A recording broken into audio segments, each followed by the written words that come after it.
Aujourd'hui, Raphaël, il a quel âge? Raphaël, il a 4 ans.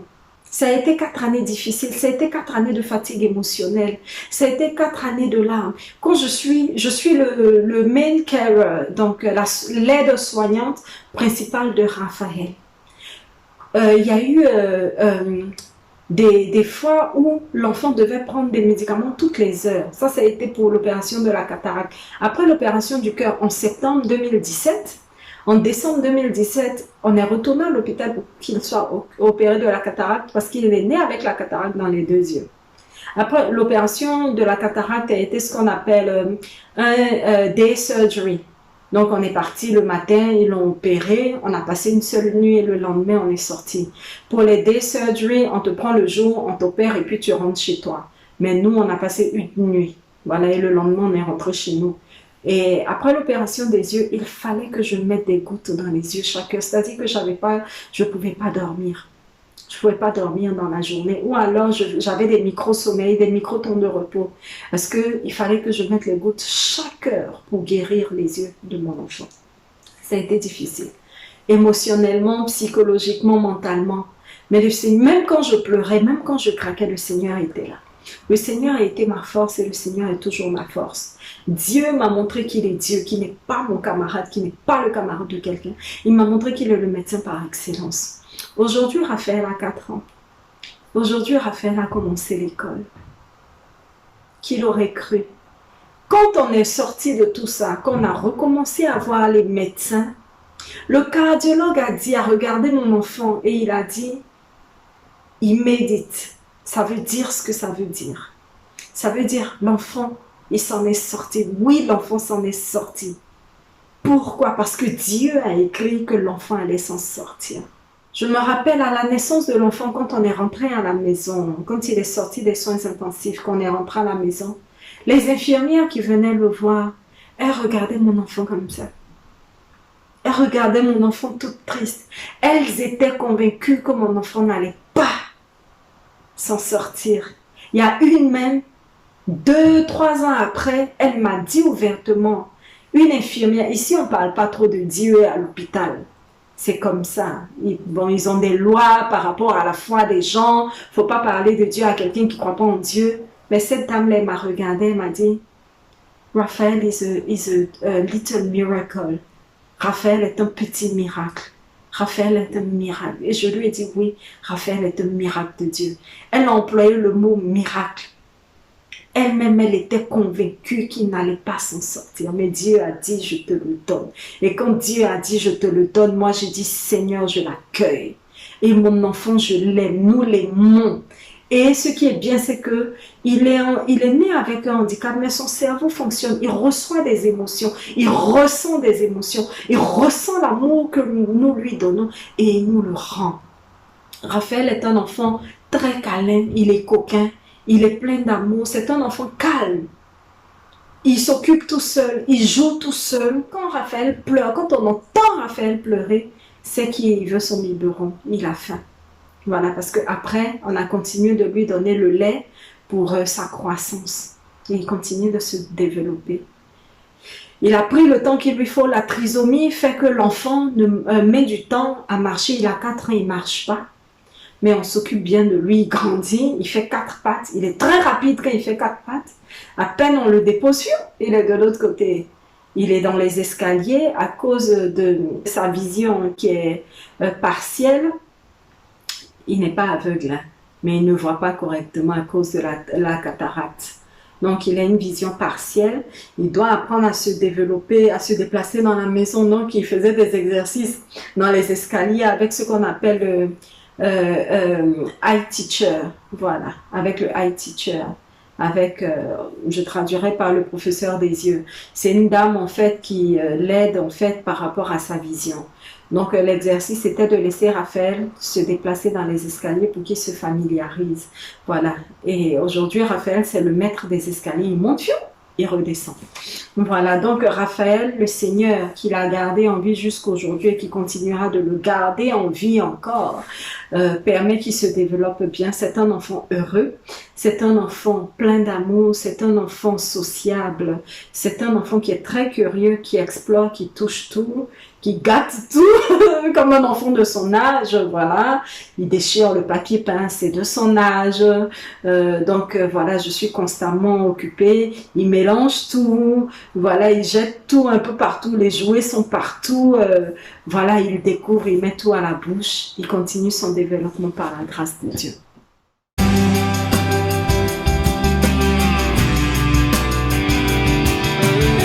Alors, à travers ce témoignage, je voudrais dire aux parents d'enfants qui naîtront avec un handicap ou nés avec un handicap de les aimer.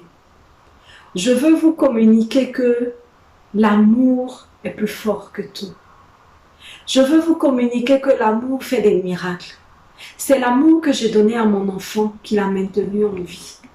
L'amour plus la foi a été la combinaison magique qui a tenu et maintenu mon enfant en vie jusqu'à aujourd'hui. La foi, parce que mes prières ont porté du fruit. C'est vrai que dans le sein, je priais le Seigneur d'opérer le miracle, de guérir mon enfant, de guérir le fœtus, d'annuler tout ce que les médecins avaient dit. Mais Dieu est Dieu.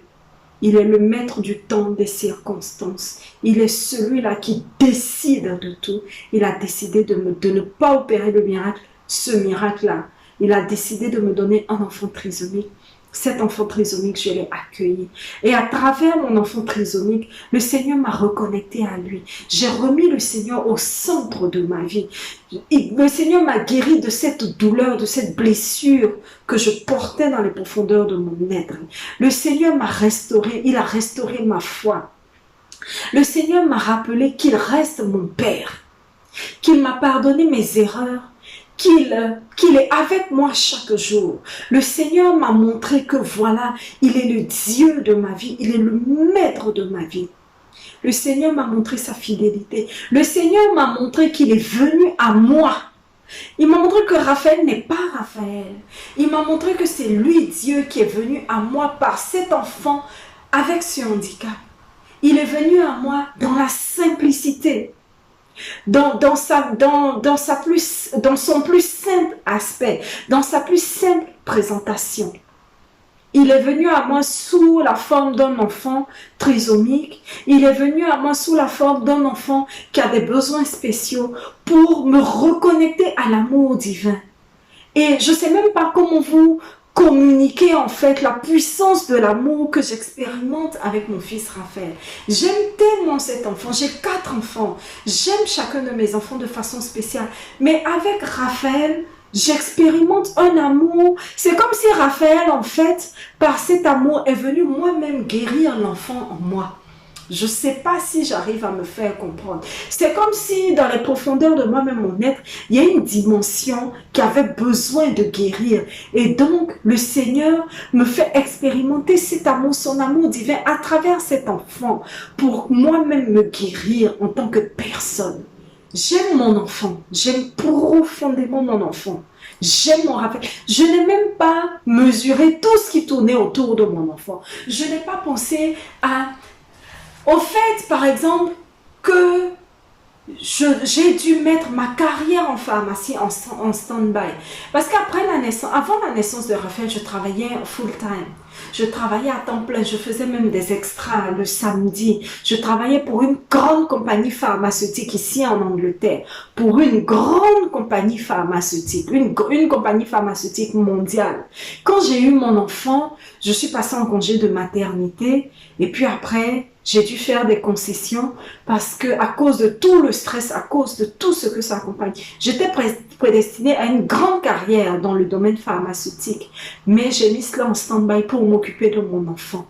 Parce que mon enfant, il mérite de vivre. Parce que mon enfant, Dieu me l'a donné, je l'ai accueilli. La carrière que je ne peux pas construire, Dieu permettra que je la construise autrement. L'argent que j'aurais pu me faire pour travailler aux 4 coins, pour voyager aux 4 coins du monde, pour travailler aux 4 coins du monde, vu que la compagnie pharmaceutique pour laquelle je travaille est mondiale, elle est internationale, ça c'est des choses que le Seigneur pourra rattraper quand il le voudra. La vie de mon enfant vaut plus que tout. Mon mari travaillait, il travaille. Voilà, de son côté, il fait ce qu'il peut. Mais il y a eu d'autres challenges Tous les couples qui accueillent un enfant handicapé vivent des moments difficiles. Ça affecte le mariage, ça affecte la stabilité du mariage. Beaucoup de parents n'arrivent pas à tenir. À un moment, on craque. À un moment, le mariage commence à tanguer. Mais avec Dieu au contrôle, quand ça tangue, je rappelle au Seigneur que Seigneur, je suis mariée à l'église. Seigneur, ce mariage, c'est toi, mon époux et moi. L'enfant, tu nous l'as donné, c'est pas pour nous détruire, c'est pas pour détruire ce que tu as construit, Seigneur. C'est pour donner gloire à ton nom.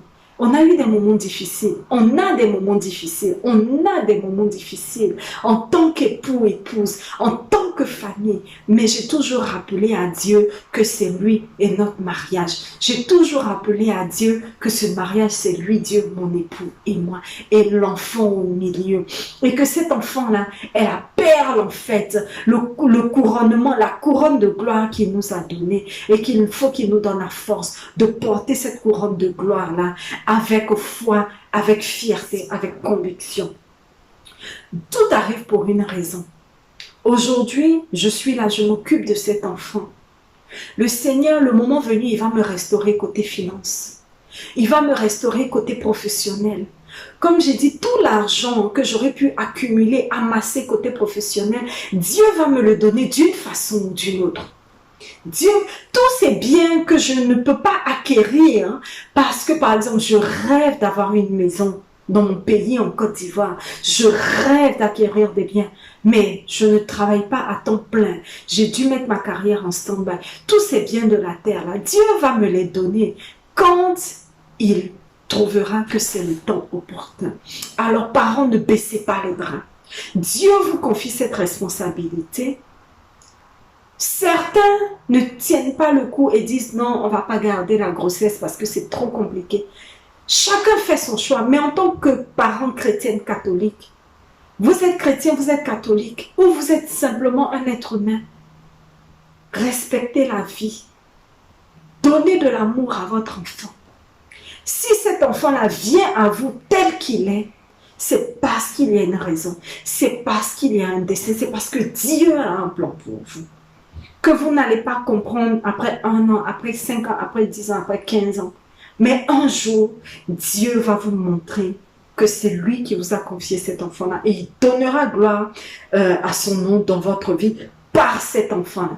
Alors accueillez-le avec amour. Accueillez-le avec foi. Aujourd'hui, je suis redevenue une femme de prière. Avant, j'étais une femme qui brûlait. Quand j'étais plus jeune, je brûlais du zèle de l'évangile. Je brûlais du zèle de la foi. Je priais. Pour ceux qui me connaissent dans leur vie, quand on dit Carole, et tout le monde pensait que j'allais être religieuse. J'étais une fille de prière. Et j'ai fait des erreurs dans ma vie. J'ai fait des mauvais choix. J'ai eu des moments difficiles, des relations amoureuses qui m'ont perturbée, qui m'ont détruite, qui m'ont blessée. Je me suis révoltée contre tout ce qui était église, contre tout ce qui était religion. Mais le Seigneur, il m'a ramenée à lui par mon enfant. Aujourd'hui, j'ai retrouvé mon ardeur dans la foi. Aujourd'hui, j'ai retrouvé ma force dans la foi. Aujourd'hui, j'ai retrouvé ma foi. Quand je vois Raphaël, tout de suite, c'est Dieu guérit. Je vois que Dieu guérit. C'est vrai qu'aujourd'hui, le cœur de mon enfant est stable. Mon enfant, il croit, il se développe, il va à l'école, mais il ne parle pas. Il ne marche pas. Sa vision est partielle. Mais Dieu va guérir sa vision. L'enfant, il a un stridor. Dès qu'il a froid, il a ce bruit qui fait « il est croupé » comme ils disent. Il a ce croupe là.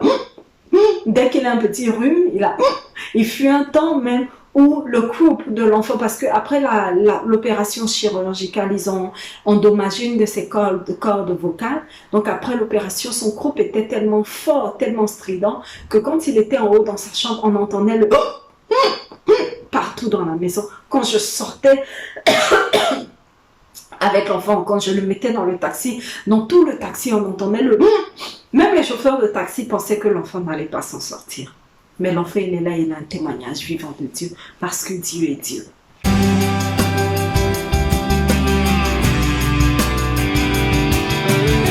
Raphaël, Anthony, il a commencé l'école dans une école spécialisée. On a fait toutes les démarches. Il a eu une place dans une école spécialisée. Il est très bien accueilli. ça fait 2 semaines maintenant. Alors la première semaine, il partait que les matins pour faire son intégration. Depuis lundi dernier, il partait à temps plein.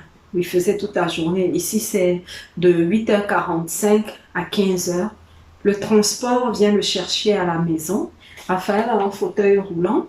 Je le mets dans son fauteuil roulant. Le transport vient le chercher. L'enfant, il s'est adapté à son école.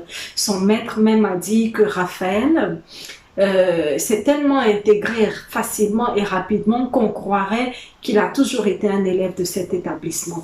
Vous savez, je le redis encore, c'est pas parce qu'un enfant naît avec un handicap que son cerveau ne fonctionne pas. Dieu ne donne pas tout, même à nous qui sommes appelés personnes typiques. En apparence, on peut avoir tout ce qu'il faut, mais il peut nous manquer quelque chose. Dieu a donné un handicap physique et quelque peu moteur à cet enfant. Mais mon enfant a des aptitudes. Mon enfant développe déjà une intelligence qu'on a déjà cernée. Mon enfant aime explorer. Mon enfant est curieux. Mon enfant développe son toucher. Il touche tout. Il touche tout. Il sait faire la différence. Il touche tout. Quand il prend quelque chose comme ça, il va faire ça. Voilà. Il explore, il développe ses sens. Même s'il ne voit pas comme il faut, mais il voit quand même. Et sa vision s'est améliorée et on croit fermement que Saint Raphaël Archange continuera. Voilà, il fera pour Raphaël ce qu'il a fait pour Toby, père qui avait perdu la vue. Donc Raphaël, nous croyons que sa vision sera restaurée. Alors l'enfant, il explore tout. Il prend, il touche. Il adore la musique. Il aime tout ce qui clignote. Il est curieux. Il aime les gens. Quand ces professionnels de la santé viennent lui rendre visite, il vient, il les touche, il leur fait des câlins. Il s'attache facilement parce que ça, il a pris de moi. Moi, je suis quelqu'un, je m'attache facilement aux gens. Il y a ce petit truc en moi, je suis très attachante, j'aime bien m'attacher aux gens. Et mon enfant a pris cela. Quand ces professionnels viennent, il s'attache à ces personnes-là. Il est plein d'amour, il reçoit de l'amour, donc il communique cet amour. Aimez vos enfants, donnez-leur beaucoup d'amour, parce que c'est cet amour qu'ils vont communiquer partout. Et tout le monde n'est pas pour le handicap. Tout le monde n'est pas pour le handicap. Mais partout où mon enfant passe, parce que c'est un enfant qui est plein d'amour, parce que Raphaël est une boule d'amour, partout où il passe, quand on le voit, même quand on est sceptique, on finit par lui faire un sourire, on finit par lui dire « Oh, tu es cute! Oh, joli garçon !» Enfin, les petits mots anglais là. On lui dit une parole gentille. Et moi, je prie que toute sa vie durant, il reçoive des paroles gentilles.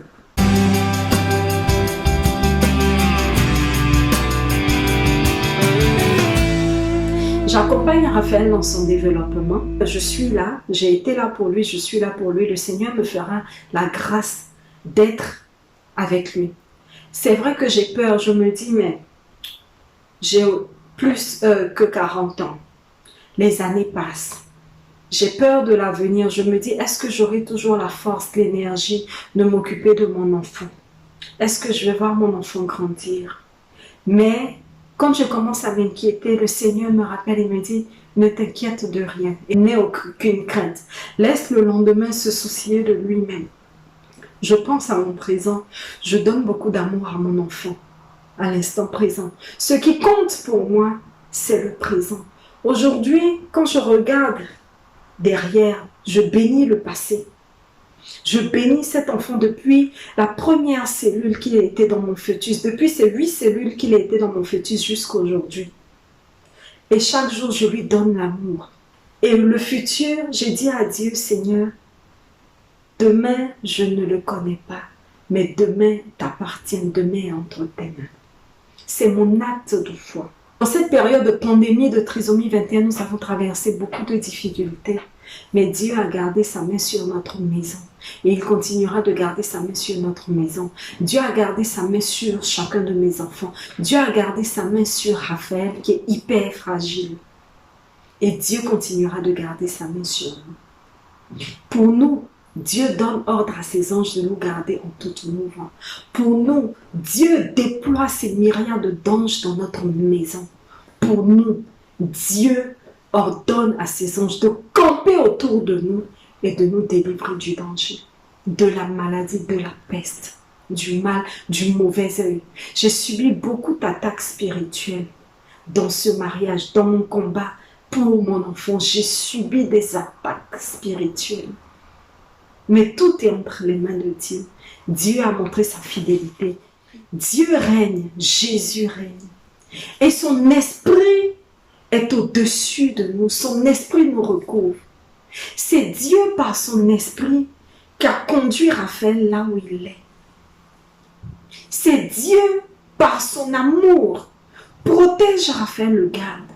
Je sais quand Raphaël est né, je ne sais pas quand Dieu va rappeler Raphaël à lui. Je ne connais pas le bonus de vie de Raphaël. Je ne connais pas les jours que Raphaël va vivre. Dieu seul sait. Je ne connais même pas le nombre de jours que je vais vivre. Je n'ai aucune idée de mon temps de vie.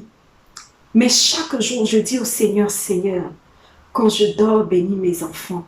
Quand tu me réveilles, bénis mes enfants. Chaque jour que tu ouvres mes yeux, que tu me donnes la santé, Seigneur, tout ce que je demande, c'est la force de m'occuper de Raphaël, de sa fratrie. Seigneur, tout ce que le monde pense que je suis en train de louper parce que je m'occupe de mon enfant handicapé, Seigneur, tu vas me le donner. Le moment viendra où, avec mon enfant handicapé, nous allons faire le tour du monde. Le moment viendra où avec mon enfant handicapé, il continuera d'aller tranquillement à l'école et moi je vais reprendre le chemin de l'emploi. Le moment viendra où pour mon enfant handicapé, je vais assurer son avenir. Oui, je vais assurer son avenir. Je vais lui assurer l'avenir certain qu'il mérite de vivre parce qu'il va grandir. Il est enfant, il a été bébé, il a 4 ans, il sera adolescent, il sera préadolescent, adolescent, il sera adulte pour la seule gloire du nom de Jésus. Et Dieu va mettre à ma disposition tout ce qu'il faut. Il va nous donner tout ce qu'il faut. Il va même nous donner du surplus pour que nous puissions à notre tour nous occuper de d'autres enfants handicapés. Et déjà, le Seigneur m'a fait la grâce d'adopter un enfant né avec un handicap. En Côte d'Ivoire, l'enfant, il a, je crois, autour de 13 ans. Je ne l'ai pas encore rencontré physiquement, mais je lui apporte mon soutien. Nous lui apportons notre soutien parce que quand je regarde ce que Dieu a fait pour nous dans ce pays où nous vivons, je ne peux pas ne pas vouloir aider un autre enfant né avec un handicap au nom de mon enfant. Pour Raphaël, nous faisons beaucoup de choses dans le silence. Bon, maintenant que j'en parle, ce n'est plus dans le silence. Nous avons fait beaucoup de choses dans le silence. Nous avons fait beaucoup de choses loin des caméras, dans le secret. Pourquoi? Parce que Dieu m'a donné quelque chose. Je l'ai accepté. Nous l'avons accepté. Et de l'autre côté, nous rendons ailleurs ce que Dieu nous a donné. Mon enfant est dans un pays où il est bien pris en main. Moi-même, je suis bien prise en main mentalement. Je suis bien prise en main. On se soucie de mon épanouissement mental. On se soucie de moi. Il faut que j'ai toutes les aptitudes pour m'occuper de mon enfant. Et tout est mis en place pour que je sois bien, pour que je m'occupe de mon enfant, pour que mon enfant aussi soit bien. Et ce que nous recevons, nous le donnons à d'autres enfants nés avec un handicap qui sont dans des conditions moins meilleures que les nôtres. Et le Seigneur continuera de faire de nous ce canal-là. Dieu nous a donné, nous avons pris, nous avons accepté, nous faisons. Mais de l'autre côté aussi, nous faisons pour d'autres personnes qui ne sont pas dans les mêmes conditions. Nous faisons pour d'autres personnes qui sont dans des situations beaucoup plus difficiles. Nous faisons pour d'autres personnes qui n'ont pas les moyens que nous avons. Et c'est à cela que le Seigneur m'appelle. Le Seigneur te met dans une situation. Mais au travers de cette situation, par cette situation, à travers cette situation, il veut que tu sois toi-même une bénédiction pour d'autres personnes qui traversent la même situation et qui ne sont pas aussi avantagées que ton enfant et toi vous l'êtes. Je ne vois pas le handicap de Raphaël comme un problème, comme une difficulté. Au contraire, le handicap de Raphaël fait de Raphaël une bénédiction, une source de bénédiction pour d'autres. Le handicap de Raphaël fait de moi une source de bénédiction pour d'autres. Là où certaines personnes ont dit, tu as un enfant génie. Là où certaines personnes ont dit, tu as un enfant comme ça parce que tu es mauvaise. Ce ne sont même pas des choses, ça m'a fait mal, ça m'a fait mal, ça m'a fait mal, ça m'a fait mal. Mais le Seigneur leur montre que vous, avec vos bouches médisantes, avec vos bouches qui maudissent, vous avez dit ça, mais je vous montre que Raphaël n'est pas un enfant génie. Raphaël est une bénédiction et par cette bénédiction, je bénis d'autres enfants. Je vous montre que la maman de Raphaël, je fais d'elle une bénédiction à travers sa mission de mère d'enfants handicapés. Je fais d'elle une bénédiction pour d'autres enfants nés avec un handicap. Je fais d'elle une bénédiction pour d'autres parents d'enfants nés avec un handicap. Là où les mauvaises langues auraient voulu voir le mal, là où les mauvaises langues auraient voulu nous voir à terre, Dieu fait de nous des bénédictions pour notre prochain. Et c'est tout ce que nous devons retenir. Toi, maman d'enfant handicapé, ton enfant n'est pas un génie, ton enfant n'est pas un handicap, ton enfant n'est pas un poids. Ton enfant est venu dans ta vie pour être une bénédiction pour quelqu'un d'autre. Ton enfant est venu dans ta vie pour réveiller en toi quelque chose. Ton enfant est venu dans ta vie pour te montrer ta mission d'enfant de Dieu, de serviteur de Dieu. Une fois, je disais comme ça à une dame âgée de mon groupe de prière, je lui disais, j'ai tellement voulu servir Dieu. Je voulais être religieuse. Je voulais vraiment consacrer ma vie au Seigneur. Elle me dit, mais tu sers déjà Dieu. Je dis, comment ça? Elle dit, mais chaque jour, tu sers Dieu par Raphaël. Mais c'est toi qui ne vois pas les choses comme ça. Je suis restée les yeux écarquillés, je suis restée bouche bée. Je me voyais en train de servir Dieu et tout. Mais la dame m'a dit, tu veux servir Dieu, mais tu sers Dieu par Raphaël. Tu vis ta foi par Raphaël. Raphaël est venu mettre ta mission, ton sacerdoce à la lumière du jour. Et effectivement, aujourd'hui, je m'occupe d'un enfant né avec un handicap. Mais quand j'étais plus jeune, quand j'étais étudiante, je vivais en France, j'étais pas loin de Lourdes. Déjà, j'allais à Lourdes en tant que bénévole, en tant que jeune bénévole, j'allais aider les malades, j'allais baigner les malades, j'allais prier pour les malades, j'allais accompagner les malades. Mais je n'avais pas compris en fait que le Seigneur avait mis dans mon cœur un amour pour les malades. Je n'avais pas compris ça, je n'avais pas vu des choses comme ça. Qu'il ne faut pas que je cherche à servir Dieu parce que Dieu que je cherche à servir, je le sers à travers mon enfant né avec un handicap.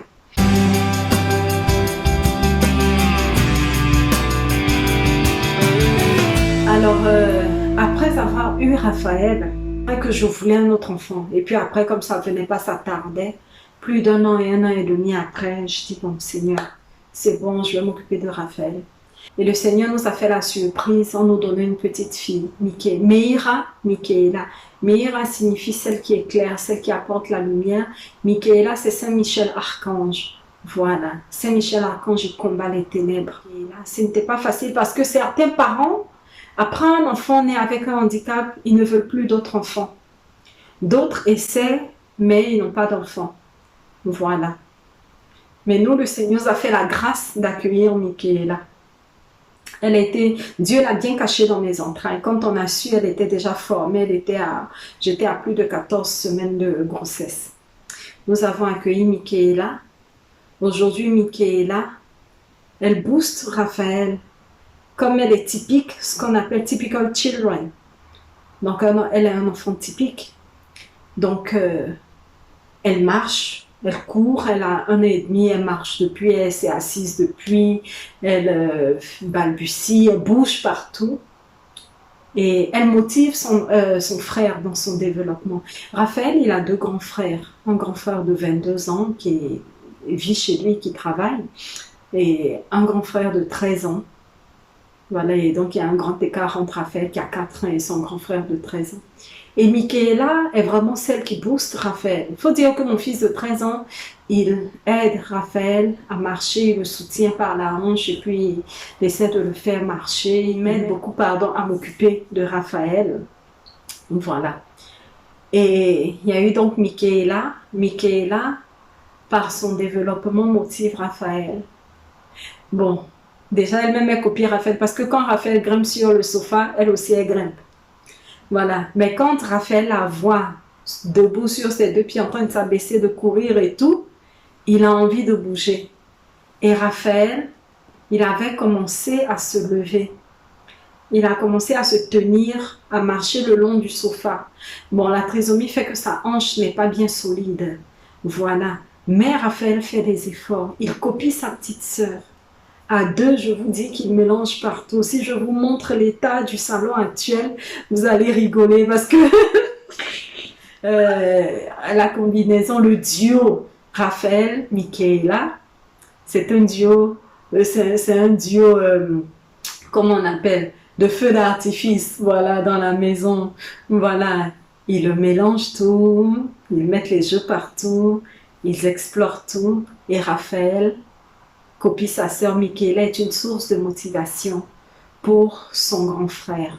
Elle ne comprend pas encore, elle voit que son frère ne marche pas, elle voit qu'il est grand. Je pense que sa mémoire d'enfant, son intelligence, son entendement d'enfant réalise certaines choses qu'elle n'arrive pas encore à exprimer, mais avec le temps, elle saura mettre les mots sur la condition de son frère. Toujours est-il qu'elle aime son frère. Chacun de mes enfants aime Raphaël. Raphaël est une boule d'amour. Quand on voit Raphaël, on ne peut que l'aimer, on ne peut que lui donner de l'amour, parce qu'il reçoit un amour que lui-même il communique. Alors Raphaël, il aime beaucoup sa petite sœur l'aime beaucoup. Quand Raphaël pleure, elle vient, elle essuie. La dernière fois, je l'ai surpris, et plusieurs fois d'ailleurs, pendant qu'ils sont en train de jouer, elle s'arrête, elle regarde son frère, et puis elle lui fait « Mouais !» parce que je le fais avec elle. Oui, Mika, viens. Et elle aussi, elle copie, elle lui fait des bisous. Je la surprends en train de faire des câlins à son frère.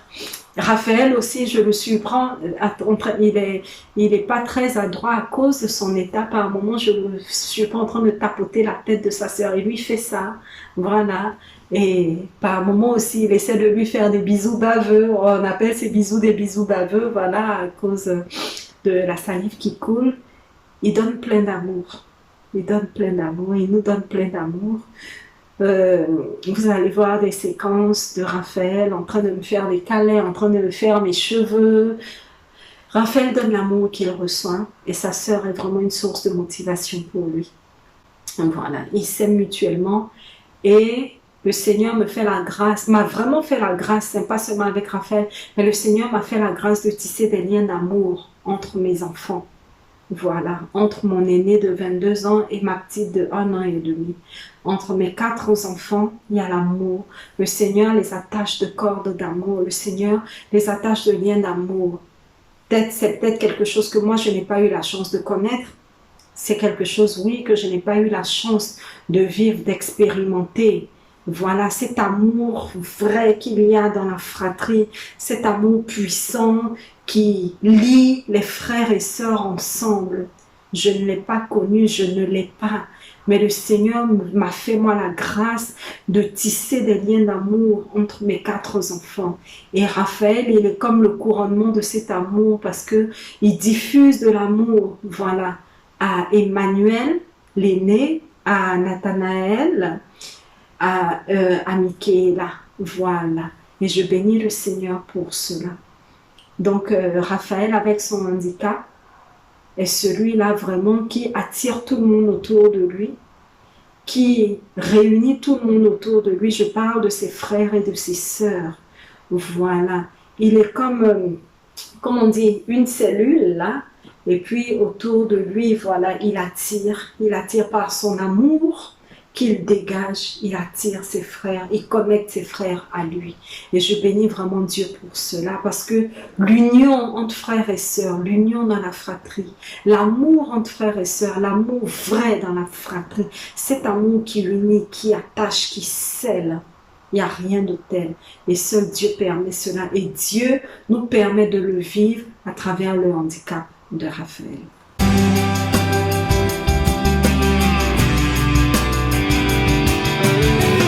Que mon témoignage soit une source de motivation, une source d'amour, une source de force. Je vous communique par mon témoignage la force dont Dieu m'a investi, cette force mentale, cette force physique. Par mon témoignage, je vous communique la paix de Dieu. Par mon témoignage, je vous communique l'amour de Dieu. Par mon témoignage, je vous communique la foi. En tant que parent chrétien, en tant que parent catholique, je vous communique l'amour de la vie. Je vous communique la foi en la vie. Je vous communique la foi en Dieu, l'être suprême. Jésus-Christ est Seigneur aujourd'hui et à jamais. Alors maman, papa, ton enfant né avec un handicap est venu te montrer ta mission sur terre. Ton enfant né avec un handicap est venu te reconnecter à l'amour de Dieu. Ton enfant né avec un handicap est venu pour que tu saches que Dieu, il est le commencement et la fin de ta vie. Tout ce que Dieu fait est bon. Tout ce que Dieu fait est bon. Ta mission à toi pour conclure, c'est d'aimer Dieu à travers ton enfant, de voir Dieu à travers ton enfant, de communiquer l'amour à ton enfant, de voir l'amour divin à travers ton enfant et de communiquer cet amour-là. Et il faut aussi que tu vois sur toi, que à travers le regard que tu poses sur toi, que tu réalises que tu es une bénédiction et que tu es un canal de bénédiction pour les autres à travers ce monde que tu vis. Que ton enfant est ta bénédiction, que ton enfant est une bénédiction pour les autres. À Dieu toute la gloire. Parents d'enfants handicapés, mère seule d'enfants handicapés, père seul d'enfants handicapés, couple, parents, père et mère d'enfants handicapés.